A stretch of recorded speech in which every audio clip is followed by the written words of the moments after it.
2.5-minute introduction of myself, what I am, who I am. Well, I can probably tell you in a minute, maybe 60 seconds, which is a minute. I'm Carmen Snow. I was born and raised here in southern Utah. I'm married. I have 3 children. I have 7 grandchildren, 6 boys and 1 girl. I have been in PTA for my oldest is, never mind, quite old. So I have been in PTA for a long time. And if you don't know what that is, that's Parent-Teacher Association.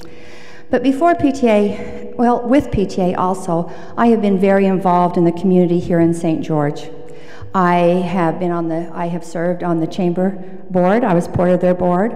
I was president of the Retail Merchants Association. I was a manager at a retail business here. I not only managed it for 11 years, I also was a supervisor over 6 other stores, 2 in Las Vegas, the rest in Utah, and 2 in Idaho.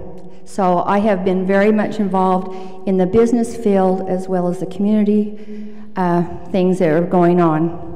I have been since 13 years ago. I retired myself from the retail business end of the world, and I have been a volunteer.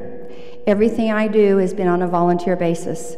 From serving up north for the last 2 years, being the state PTA president is not a paid position. It is all volunteer.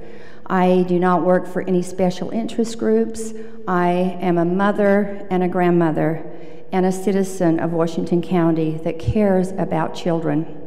I have been for the past 2 years the chairman for the Education Coalition of Utah.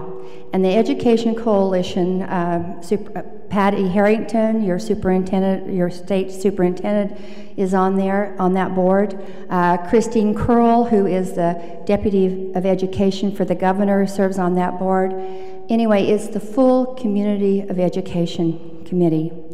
And that's how come I have also been on the Hill for the last 9 years. And I have worked side by side with Steve and Dave and Brad, and I've been very proud of what our representatives are doing up there. And we have, thank goodness, Steve and I know how to agree and disagree. We agree to disagree and agree to agree. And they just told me to stop. And I want to thank Brad, anyway, I want to thank Steve right now for what he has done for the children of Utah. And I feel bad that we're not standing up here today talking about trust lands, which we both agree on. So, okay.